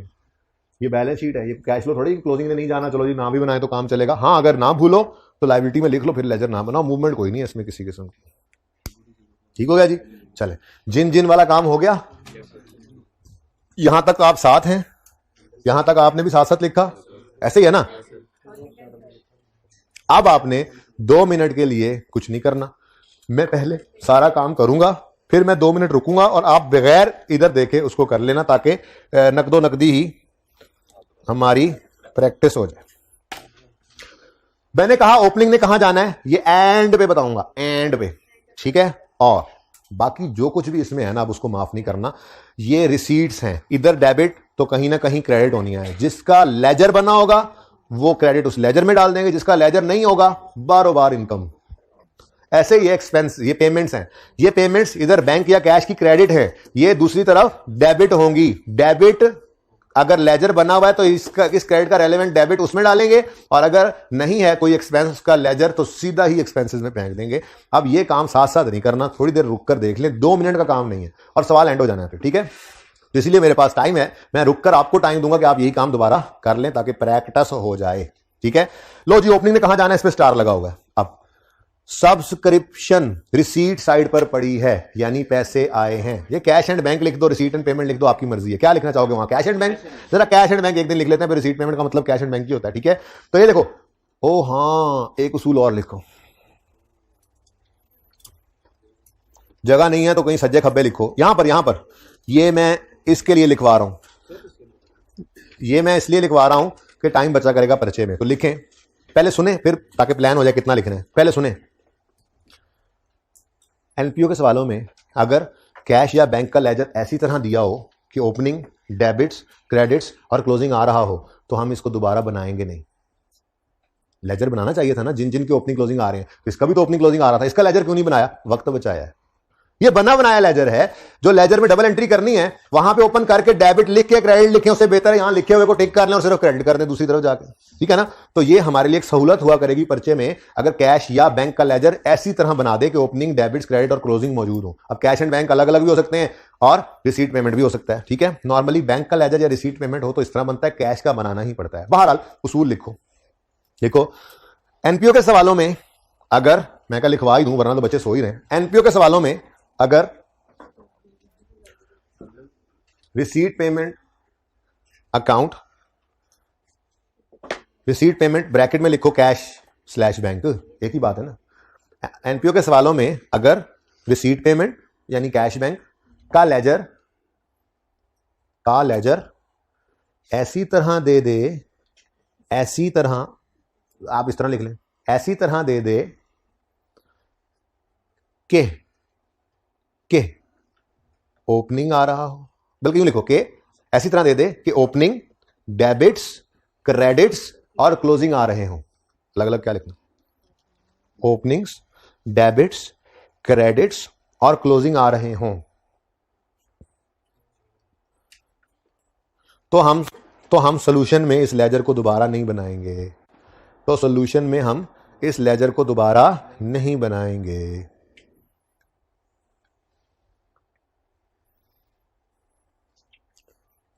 वरना आपको कहना चाहिए था ना, सर जी ये भी तो जिन जिन में आ रहा है। अब दोबारा सुनो, साथ साथ जातियां मारने वालों दोबारा सुनो, जो आसपास जातियां मार रहे हैं। एनपीओ के सवालों में अगर रिसीट पेमेंट यानी कैश या बैंक का लेजर ऐसी तरह दे दे कि ओपनिंग, डेबिट्स, क्रेडिट्स और क्लोजिंग आ रहे हों, तो हम सोल्यूशन में इस लेजर को दोबारा नहीं बनाएंगे, ठीक है। चलो, तो ये तो जान छूट गई, काम हो गया। यानी अब वो लेजर बनाकर उसमें डेबिट लिखकर क्रेडिट लिखने की बजाय जो डेबिट लिखा हुआ उसको टिक कर देंगे डेबिट बोलते हुए, ठीक है। इधर देखो, रिसीट पेमेंट या कैश एंड बैंक डेबिट और सब्सक्रिप्शन इनकम का अकाउंट क्रेडिट 13,690। यहां पे रिसीट पेमेंट लिख लो, कैश एंड बैंक लिख लो, आपकी मर्जी है, ठीक है। अब ये डबल एंट्री जो है ना साथ साथ नहीं करना, मैं कह रहा हूं अभी ये रुकना है, बॉल पॉइंट्स डाउन होने चाहिए। अभी मैं 2 मिनट में ये सारी एंट्रीज इधर पहुंचाऊंगा, आपने देखना है ध्यान से, फिर उसके बाद 2 मिनट दूंगा, आप खुद करेंगे, ठीक है। खुद करेंगे मतलब इधर नहीं देखेंगे, इधर देखकर खुद ही कर लेंगे, ये काम आसान काम है, ठीक है। तो लेजर का डेबिट जब बोलना है ना तो उसको टिक कर देना है ताकि वो डेबिट, ठीक है। तो अब ओपनिंग कहां जाना है, एंड पे बताना है। अभी फिलहाल सिर्फ रिसीट्स पेमेंट्स जो है इनको हमने पोस्ट करना है डबल एंट्री से, ठीक है। अब देखो, receipt payment debit tick, subscription income credit, relevant ledger मौजूद था उधर लिख दिया, ना होता तो डायरेक्ट ले जाते इनकम में। नेक्स्ट, बॉटल सेल्स से आने वाला पैसा डेबिट, रिसीट पेमेंट डेबिट और बॉटल सेल्स क्रेडिट 24,000।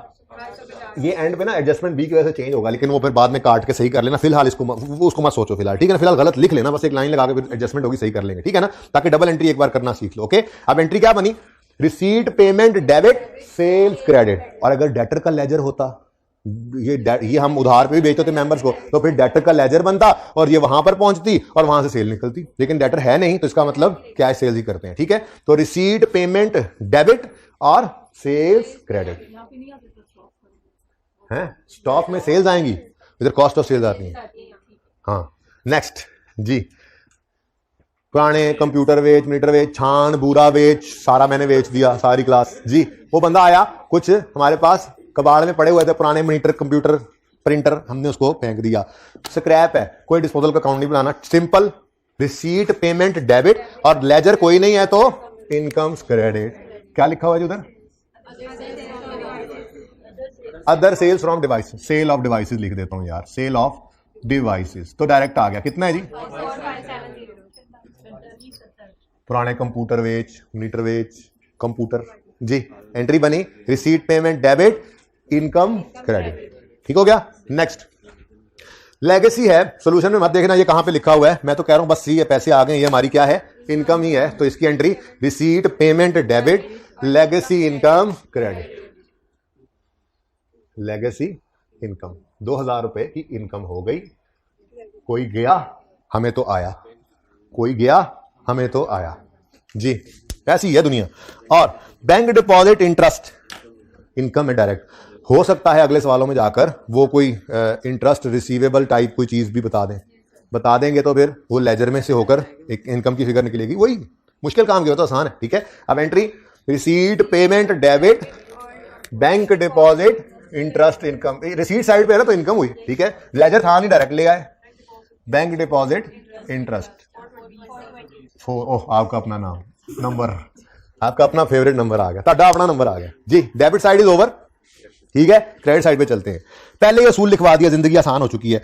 लग तो रहा था परचेजेज हैं, लेकिन ये असूल आपको लिखवाया, लग तो रहा था कि परचेजेज हैं, लेकिन ये असूल आपको लिखवा दिया। इसको हम क्या लेंगे जी इस टॉपिक में, पेमेंट टू क्रेडिटर, क्रेडिटर नहीं payment to creditor, payment side पे पड़ा है ना, तो अब एंट्री पड़ेगी creditor debit receipt payment credit. तो क्रेडिटर का लेजर मौजूद है, क्रेडिटर डेबिट कितने से,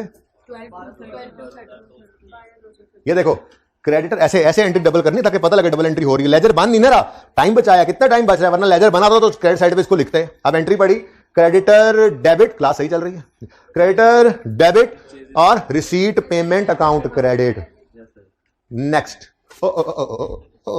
यहां लिखा नहीं कैश एंड बैंक, नेक्स्ट उधर कैश एंड बैंक लिख दिया और यहां पे पहले से लिखा हुआ था, कितना टाइम बच गया, ठीक है। नेक्स्ट, रेंट एंड रेट का भी लेजर मौजूद है, तो लेजर में पोस्टिंग होगी। एंट्री बोलो, एंट्री बोलो, रेंट एंड रेट डेबिट 7880 से, rent and rate account debit और रिसीट पेमेंट या कैश एंड बैंक जो भी लिखना चाहो वो क्रेडिट। समझ आ रहा है, तो देखने से समझ आ जाता है, फिर करके पक्का हो जाता है, ठीक है। Next, payment to entertainers. एक दिन हमारे सारे क्लब मेंबर्स उदास बैठे थे, जैसे ये उदास बैठा है, ठीक है। हमने सोचा क्यों ना इनको थोड़ा खुशी करें, तो बाहर से बंदर वाला गुजरा था, उसको बुला लिया, ठीक है। अब बंदर वाले ने आगे डुगडुगी बजाई, बंदर ने तमाशा किया और सारे मेंबर खुश हो गए। बंदर वाले को हमने 3360 पे कर दिया। Payment to entertainers, entertainment expense है, ठीक है। हाँ ऑस्ट्रेलियन बंदर था जी। तुम आम खाओ पेड़ मत गिनो, एडजस्टमेंट समझो और करो जी। एंटरटेनमेंट एक्सपेंस है बोलो। अब लेजर कोई नहीं है, लेजर कोई नहीं है, होता तो वहां पे फेंकते, नहीं है तो डायरेक्ट, ठीक है। एंट्री बनी एंटरटेनमेंट एक्सपेंस डेबिट, एक्सपेंसेस में आके एंटरटेनमेंट एक्सपेंस डेबिट, कितने से? ये एक्सपेंस है negative. Entertainment expense debit, receipt payment या कैश एंड बैंक क्रेडिट, ठीक हो गया। ऐसे ही अगले दो हैं, printing and stationery, general expense. ये दोनों का भी लेजर कोई नहीं है, इसलिए अब पेट्रोल बड़ा लग रहा था, मैंने कहा एक ही बार बता दूं, ये दोनों की एंट्री होगी expense, relevant expense debit direct और रिसीट पेमेंट क्रेडिट। चलो पहले कौन सा है जी? स्टेशनरी, प्रिंटिंग एंड तेजियां चेक करो आज मेरी। प्रिंटिंग एंड स्टेशनरी एक्सपेंस 1720 से डेबिट, और वो आमिर भाई दिखाना जरा कैश एंड बैंक क्रेडिट। वापस आए, दूसरा कौन सा है? General expense debit, general expense debit और कैश एंड बैंक या रिसीट एंड पेमेंट 4490 से क्रेडिट, ठीक है जी। अच्छा अभी कल से ही इंशाल्लाह उम्मीद है आने वाले दिनों में यहां पर डेप्रिसिएशन एक्सपेंस आएगा, बैड एक्सपेंस आएगा, चीजें आएंगी। क्या नॉन प्रॉफिट ऑर्गेनाइजेशन के पास फिक्स एसेट नहीं होते? उनका डिस्पोजल भी होगा, गेन लॉस भी आएगा, सब कुछ इधर होगा, सब होगा। Next, bottles towards wages. अब ये भी एक्सपेंस है, लेकिन चूंकि ये ट्रेडिंग एक्टिविटी का स्पेसिफिक एक्सपेंस है, मैंने हाइब्रिड में भेज के खड़ा कर देना है वहां पे जी।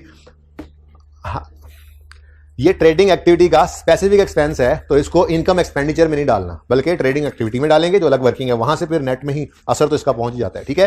तो इसकी एंट्री हो गई स्टूवर्ड वेजेस एक्सपेंस 8300 से डेबिट और रिसीट पेमेंट क्रेडिट। आपके दिल में आ सकती है कि सर ये तो फिर हमने तो इनकम एक्सपेंडिचर हमने तो मैन्युफैक्चरिंग अकाउंट पढ़ लिया है, अब तो माशाल्लाह हम पढ़े लिखे हैं, इंट्रो में हमने इनकम एक्सपेंडिचर पढ़ा है, वहां पर तो कहते थे ये डायरेक्ट वेजेस हैं, इनको कॉस्ट ऑफ सेल में डालें। भाई इतनी बहसों में मत पड़ो, ठीक है। ये तो मैं कह रहा हूँ ये कॉस्ट ऑफ सेल भी यहाँ पे जीपी भी ना लिखते, इकट्ठे ही इन्को माइनस कर लेते, तो एक वर्किंग करनी है छोटी सी अलग से हमने, तो कोई मसला नहीं है यहाँ पे, कोई फॉर्मेट का मसला नहीं है, जैसे मर्जी बना लो। मैं ऐसे कंफर्टेबल हूँ कि कॉस्ट ऑफ सेल सीधी इन्वेंट्री से निकल आती है, उसके अलावा कोई एक्सपेंस हो तो वो बाद में रख देंगे, तो कोई फॉर्मेट की पाबंदी तो है नहीं।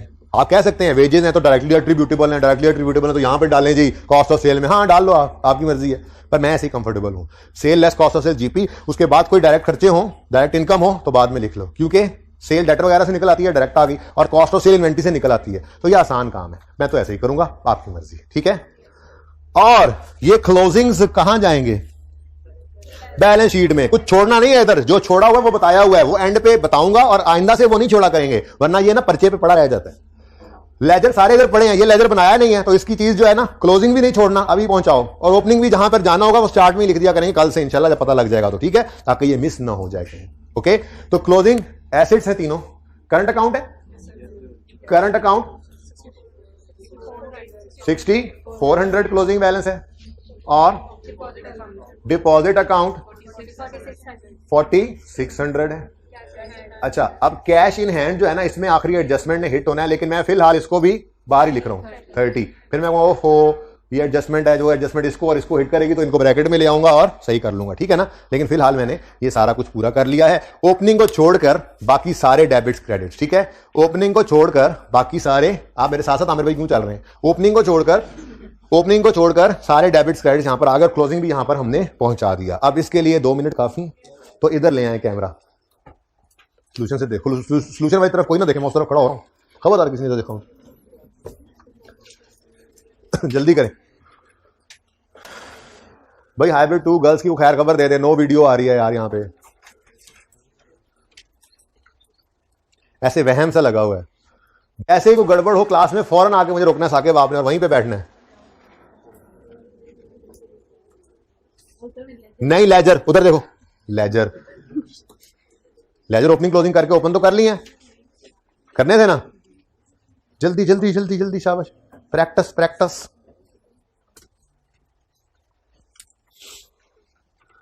मैं देख रहा हूं कि आप लोग उधर देख रहे हैं या नहीं। मैं इधर इसलिए आ गया, कुछ लोग बहाने से मेरी तरफ देखते हैं ऐसे, सर क्या हाल है, साथ उधर से भी चाती मार ली, मैं इसलिए इधर आ गया। अब तो जो उधर देखेगा वो इसी नीयत से देखेगा कि मैंने नकल करनी है।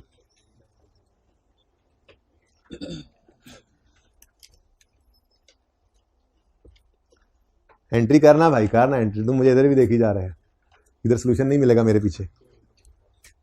हाँ भाई क्या है, तो बांग्लादेश की टीम को सपोर्ट करते हो? इंडिया को?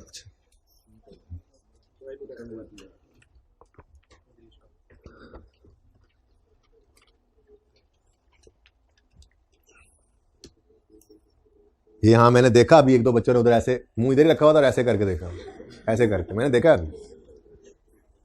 अल्लाह माफ करे, खुद नहीं करना काम, टाइम दे रहा हूं, आराम आराम से करा रहा हूं। नहीं,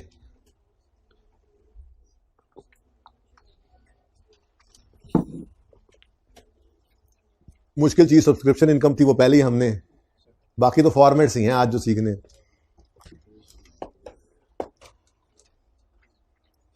कितने बच्चे ऐसे जो सारे डेबिट क्रेडिट, बेटा आपने उधर देख के किया ये सवाल, मतलब इधर देख के करने का कहा है मैंने। कितने बच्चे कर चुके 100%? जल्दी शाबाश। मैंने कब मना किया था लेजर बनाने से?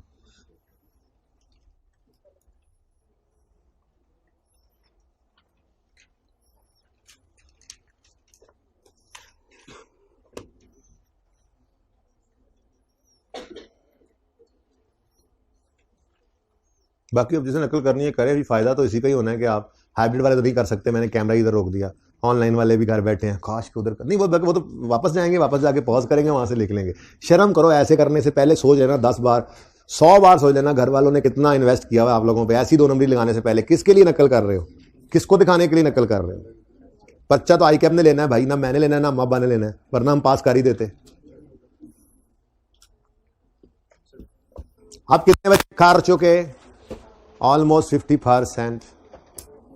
भाई आप क्यों नहीं कर रहे हैं, क्यों नहीं कर रहे हैं? ग्लासेस वाले भाई हो गए, जरा चेक करो जरा। अब बैठ जा यार, बैठ के आ जा, आ रहा हूं मैं, आके चेक कर लेता हूं मैं, जरा चेक तो करें कौन कौन क्या क्या कर रहा है। हाँ रजिस्टर किधर है? जबानी दिमाग में सवाल कर रहे हैं, दिमाग में कर रहे हो ना सवाल है? नहीं सर, 2 दिन बाद आए हो तो तुम सवाल क्यों नहीं कर रहे हो? सवाल क्यों नहीं सॉल्व कर रहे हो साथ हैं? सवाल क्यों नहीं कर रहे हो साथ? सवाल अब कितने बच्चों ने फौरन सवाल सॉल्व करना शुरू किया? फनकारियां ना लगाओ, कहां पे सॉल्व कर रहे हो दिखाओ।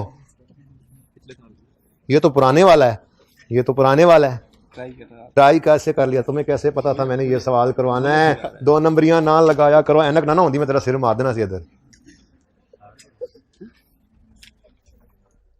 हाँ भाई देखा, अब लिख रहे थे, देखा सर जी आप ना बड़े कॉन्फिडेंस से खड़ा होकर दिखा था, ये चेक करें। मैंने कहा सर आपने कौन सा आ जाना था?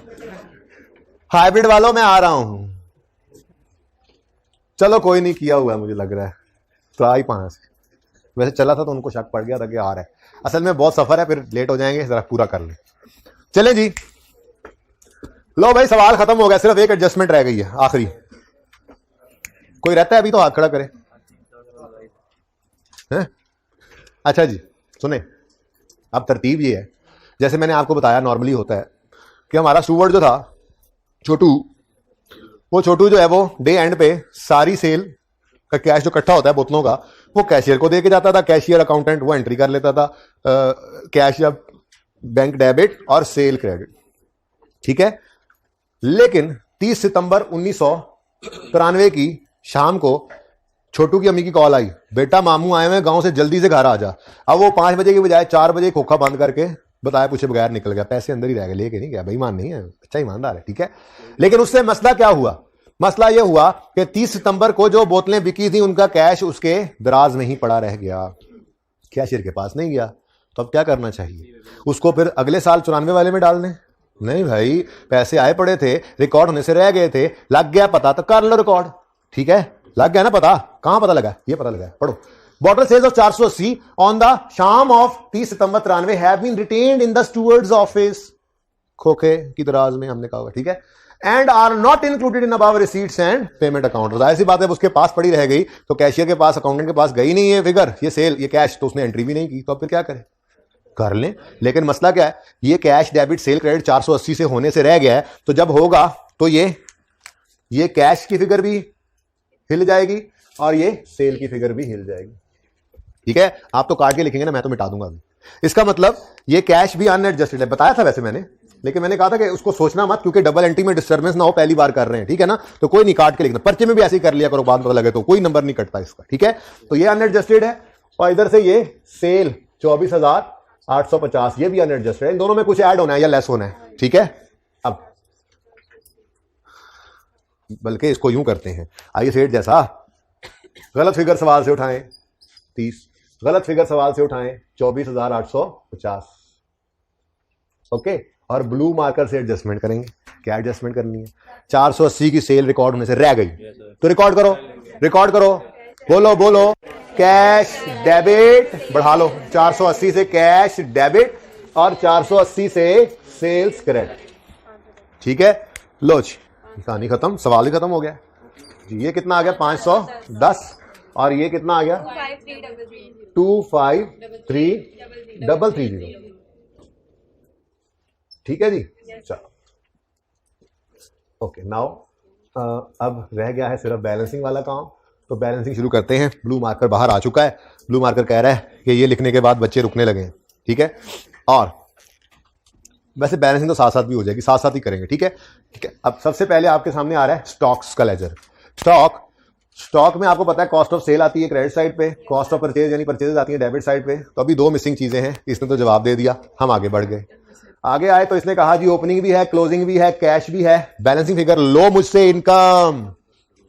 कल तक क्या चल रहा था? इनकम आ रही थी, कैश निकल रहा था, आज कैश आ गया, इनकम। ठीक है, तो बस तो क्या कहते हैं ना, बदलता है रंग। हाँ, तो बदल गया आज रंग। ठीक है, कैसे कैसे रंग बदल गए? ओके, बोलो बोलो, ये क्या है? ये सब्सक्रिप्शन इनकम है, जो बैलेंसिंग है, जो कि आज इनकम एक्सपेंडिचर में जाएगी। वो पहले प्रॉफिट एंड लॉस लिखते थे, फर्क क्या है? ठीक है, कितना? 13480। लो भाई, आज कैश नहीं निकला, आज इस गोल दायरे में इनकम निकली है। ये इनकम आएगी यहां पर इनकम्स में, सब्सक्रिप्शन इनकम में, वर्किंग नंबर 2, 13,480। लेकिन यहां पे रुकना जाना, ये कैश फ्लो का सवाल नहीं है कि बस कहानी खत्म, बैलेंसिंग फिगर चली गई, बैलेंस शीट बना रहे हैं हम, ये इनकम स्टेटमेंट वाली चीज।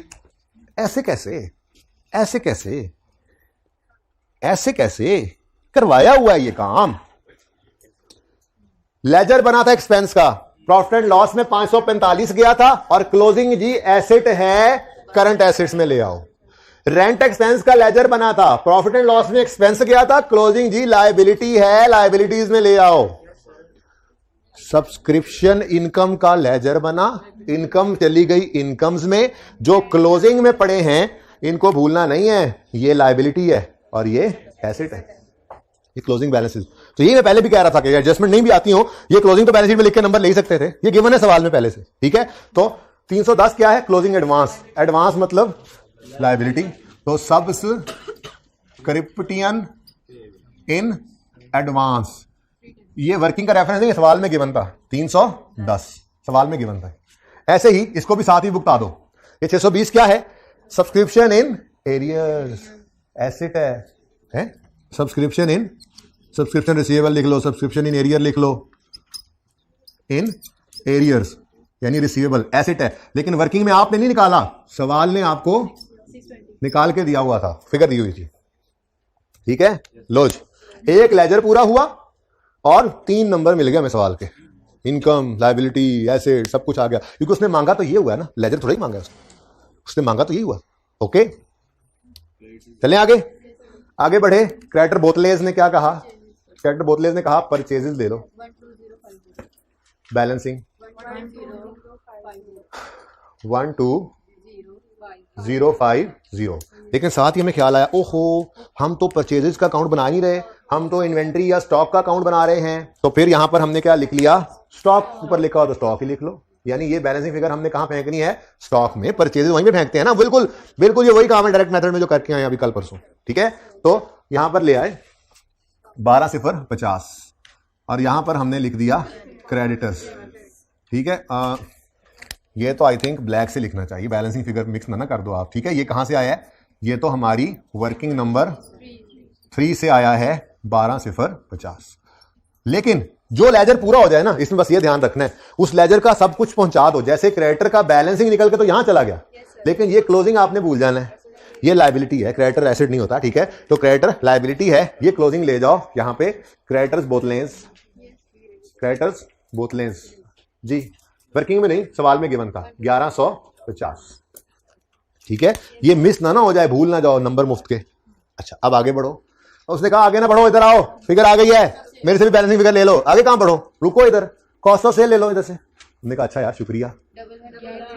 11830, ये 11830 यहां पे आ जाएगा। 1183 खुद ब खुद सवाल होता चला जा रहा है, लेवल ही आपका इतना ऊंचा चला गया माशाल्लाह। वर्किंग 1, ठीक है, वो बाद में करते हैं, पहले इसको भुगता लो, ये ना भूल जाए। ये कंप्लीट हो गया है ना। इसका क्लोजिंग क्या है? स्टॉक एसेट होता है। तो कल मैं ध्यान रखूंगा, स्टॉक को पहले लिखूंगा, छोड़ो फिलहाल कोई मसला नहीं है, माफी है, ठीक है जी। तो stock of bottles, closing stock आता है ना बैलेंस शीट में, बोलो 1850, ठीक है। चलो इसको भी बैलेंस कर लो। अब क्या फिर अब रह गया 13,500 माइनस 8300, 5200 का प्रॉफिट है, लॉस है? ये तो प्रॉफिट है, सरप्लस नहीं है। 5200 का प्रॉफिट तो इनकम्स में, और अगर लॉस आता तो एक्सपेंसेस में। तो यहां पे आके लिखा हमने प्रॉफिट फ्रॉम ट्रेडिंग एक्टिविटी लिख दो, या profit from trading of bottles लिख दो, जो भी लिखना है लिख लो। बस वर्किंग नहीं है बल्कि रिक्वायरमेंट ए में हमने निकाला है, और रिक्वायरमेंट अलग ना होती तो यही वर्किंग 1 होती, ठीक है। कितना आ गया जी? 5200, 5200, ठीक है जी। लो जी, ये वर्किंग भी हो गई, भुगत गई। अब ये वाला लेजर है, इसमें एक्सपेंस की फिगर निकलेगी, कैश इधर पड़ा हुआ है, ठीक है। तो rent and rates expense balancing, जो पहले कभी प्रॉफिट एंड लॉस में जाता था, आजकल इनकम एक्सपेंडिचर का जमाना है, ये इनकम एक्सपेंडिचर में एक्सपेंसेस में जाएगा। बोलो 7950। अब इधर मैंने वापस कोई नहीं आना, दोनों बातें बता दो। ये एक्सपेंस में ले जाना है और ये पेएबल है ना, लायबिलिटीज में ले जाना है, ठीक है। तो यहां पे हमने आकर लिखा रेंट एंड रेट्स एक्सपेंस, और ये हमने निकाला है वर्किंग नंबर 4 में, अल्लाह के फजल से 7950। अच्छा जी, ये एक्सपेंस हो गया जी। और साथ ही इसके क्लोजिंग में एसेट है, लायबिलिटी।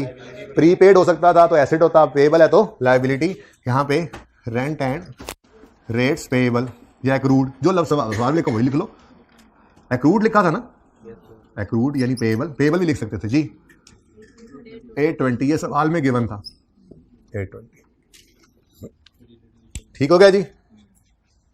मुकम्मल करके चीजें पहुंचा दो ताकि मिस कुछ ना हो जाए, ये नंबर ऐसे ही कहीं रह ना जाए। और पर्चा यहां पे ले ले तो 820 के नंबर भी मिल गया, ठीक है, जो पहुंच गया। फिडेलिटी बॉन्ड में कोई बैलेंसिंग फिगर नहीं निकली है जी, और बस ये 200 लायबिलिटीज में लिख लेते हैं। फिडेलिटी बॉन्ड, नाम भी यही था ना, फिडेलिटी बॉन्ड गिवन बाय बसी का फिडेलिटी, सवाल में गिवन था। तो ये मुफ्त का एक नंबर ऐसे ही उन्होंने रखा हुआ था, एक या आधा जितना भी होगा उसके लिए। कुछ नहीं बचा, टोटल करो। पॉजिटिव 8150 का मतलब क्या होता है जी? सरप्लस आ गया है। तो देखें जी, सरप्लस आ गया है, ये सरप्लस है तो यहां पे जाकर हो जाएगा ऐड 8150। अब सारा सवाल मुकम्मल है, इंतजार है हमें तो सिर्फ ओपनिंग जनरल फंड का, कहीं दूर दूर तक नजर नहीं आ रहा। ये नजर आए तो हम क्लोजिंग लिखें और फिर सवाल खत्म, फिर तो एसेट साइड का टोटल है और लायबिलिटी का टोटल है। तो मुझे कोई ना बताए, लेकिन जरा सवाल से ढूंढे, कोशिश करे या सोचे तो सही कम से कम कि ये कहीं से निकल सकता है। मुझे कोई ना बताए, आवाज कोई ना आए, बस दिल में सोचना है जो भी सोचना है। ये माजरा जरा टोटल एसेट के सामने आ गया, जगह जरा तंग थी, ठीक है।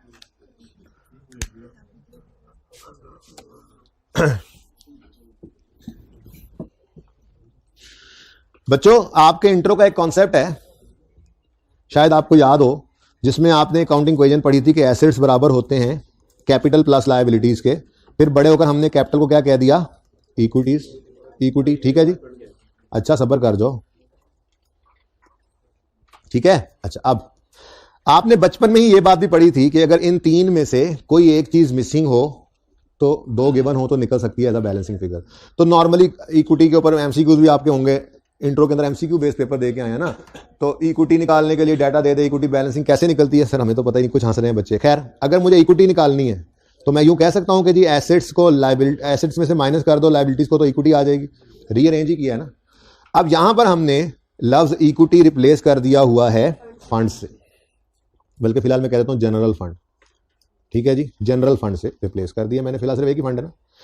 अब अगर आपने क्लोजिंग एसेट्स में से क्लोजिंग लायबिलिटीज माइनस की तो आपका जवाब आएगा क्लोजिंग जनरल फंड, क्योंकि ये इक्वेशन के कमाल ही ऐसा है। और अगर आप चाहते हैं कि मुझे ओपनिंग जनरल फंड मिले तो आप ओपनिंग एसेट्स में से माइनस करेंगे ओपनिंग लायबिलिटीज को, ठीक है जी। तो हमारे पूरे सवाल के अंदर जहां जहां लाइबिलिटीज नजर आ रही हैं और एसेट्स नजर आ रहे हैं, वहां वहां हम ओपनिंग पकड़ लेंगे, ठीक है। तो ये इक्वेशन हमने यूज करनी है जी। ओपनिंग जनरल फंड निकालना है ना, तो ओपनिंग एसेट्स सारे के सारे बिजनेस के, इनमें से माइनस कर देना है ओपनिंग लाइबिलिटी सारी की सारी बिजनेस की, हमारे पास आ जाएगा ओपनिंग जनरल फंड। अब ये वो जगह है जहां पे आप इनको भूल जाएंगे। क्यों भूल जाते हैं? क्योंकि ये लेजर हमने बनाया नहीं होता, ये हमारे सफ़े पे नहीं, ये क्वेश्चन पेपर पे पड़ा होता है। तो इसलिए हर रोज़ ये बात इतनी बार करूंगा कि ये भूलना जो है वो ये भूलना भूल जाए, ठीक है। वैसे भूलना भी भूल जाए तो और खतरनाक बात है। देखो इधर ओपनिंग लेजर में नजर आ रहे हैं, जो लेजर नहीं बनाया उसका भूलना तो फिर उसका लेना तो रह जाएगा ना, भूल जाएंगे, ठीक है। इसलिए सबसे पहले हम उसी को उठाएंगे। लेकिन ये वर्किंग आज मैं कर रहा हूं ओपनिंग जनरल फंड की, ये वर्किंग सिर्फ आज की है, आइंदा ये काम नहीं करेंगे। बड़ा सिंपल काम है, सवाल में से हम कैलकुलेटर के ऊपर ही वहां ब्रैकेट में शो किया करेंगे, ठीक है। एसेट्स प्लस के साथ लायबिलिटीज माइनस के साथ नेट के अंदर आंसर आ जाया करेगा। लेकिन आज चूंकि पहला दिन है इसलिए ये वर्किंग हो रही है। मुझे चाहिए ओपनिंग जनरल फंड, ये वर्किंग बनी हुई थी, मैंने मिटाई है। फिर आपकी क्लास जब आप आए थे मैंने कहा यहां पर मैंने ओपनिंग एसेट्स में से माइनस करनी है ओपनिंग लायबिलिटीज, ठीक है। अब ओपनिंग एसेट सवाल से देखने शुरू कर देते हैं और लायबिलिटीज सबसे पहले इसकी तरफ आना है। ये जो सवाल, ये जो आपने नहीं बनाया लेजर, सबसे पहले इसकी तरफ आना है। इसमें एसेट्स हैं कि लायबिलिटीज हैं? एसेट्स हैं, तो ये 1320 2100 और ये सारे लिखवाओ, 1320 2160, ठीक है। ये हो गए वो वाले लेजर के ओपनिंग खत्म। क्लोजिंग तो बैलेंस शीट में जाते हैं, यहां पर ओपनिंग यूज करने हैं, ठीक है ना। कुछ बच्चे कहेंगे यहां बैलेंसिंग ना निकालने, नहीं, इसके नंबर होते हैं, ये वर्किंग के नंबर होते हैं, करेंगे ब्रैकेट में ही पर उसके नंबर होते हैं, कैलकुलेशन करनी होती है, ठीक है। और बैलेंसिंग निकालने का एक डर ये भी है कहीं और गलती है तो ये भी गलत हो जाएगा, ये मुफ्त के नंबर क्यों छोड़ते हो जब इतना आसान काम है, ठीक है। अच्छा जी, अब ये तो हो गया रिसीट एंड पेमेंट जो कैश एंड बैंक का खाता पड़ा था। उसके अलावा अब सारे लेजर्स में से ओपनिंग हमने उठाते रहना, ठीक है। सवाल में से नहीं, लेजर्स में से, क्योंकि सवाल में आगे जाकर देखेंगे कई सवाल ऐसे आएंगे जिनमें ओपनिंग क्लोजिंग नहीं पड़ा होगा, एडजस्टमेंट से निकला करेगा। तो लेजर हमारा जब कंप्लीट होता है ना सवाल, तो लेजर हमारी ज्यादा लेजिटिमेट जगह है जहां से हम ओपनिंग्स ले सकते हैं, ठीक है। तो स्टॉक पहला लेजर कौन सा है जी? स्टॉक का ओपनिंग है, तो ये ओपनिंग एसेट होगा लायबिलिटी होगी? मैं रेड कलर से लिख के आया हूं, ये ओपनिंग 1630। सब्सक्रिप्शन इनकम में आए तो ओपनिंग में रिसीवेबल भी है और ओपनिंग में अनअर्न्ड या एडवांस भी है, तो रिसीवेबल आ जाएगा ओपनिंग एसेट्स में और एडवांस ओपनिंग लायबिलिटीज में। ये सब ऐसे 1320 प्लस 2100 प्लस 60 माइनस 250 ऐसे करके कैलकुलेटर पे किया करेंगे, ब्रैकेट में शो करेंगे कल से। लेकिन ठीक है, आगे बढ़ो। क्रेडिटर्स हैं, इसका ओपनिंग 1330 लायबिलिटीज में आएगा, ओपनिंग लायबिलिटी है 1330। आगे बढ़े, रेंट रेट का भी ओपनिंग लायबिलिटीज में 750। ऐसे नहीं लिख रहा मैं कि क्या क्या चीज है, बस ठीक है, जैसे ये तो लिखना ही नहीं, ये वर्किंग ऐसे करनी ही नहीं, तो सिर्फ पहले दिन के लिए, ठीक है। और लास्ट में फिडेलिटी बॉन्ड, क्लोजिंग भी बैलेंस शीट में गया है, ओपनिंग भी ओपनिंग जनरल फंड की कैलकुलेशन में हम लाएंगे। कितना जी? 200, ठीक हो गया। अब ये सारे एसेट्स का कर लो टोटल, 5880। ये सारी लायबिलिटीज का भी टोटल कर दो 2530। अब ये टोटल एसेट्स हैं ओपनिंग, ये टोटल लायबिलिटीज हैं ओपनिंग, इनका डिफरेंस लोगे तो आपके पास आंसर आ जाएगा 3350। ये है जी ओपनिंग जनरल फंड। ये आज वर्किंग 6 में हमने निकाला है, आइंदा ऐसा नहीं किया करेंगे, आइंदा तो ये ब्रैकेट में ही होगा। तो 3350 ओपनिंग जनरल फंड आ गया, 8150 ऐड हुआ तो 11500 आ गया। अभी तो देखो, this plus these 4 is equal to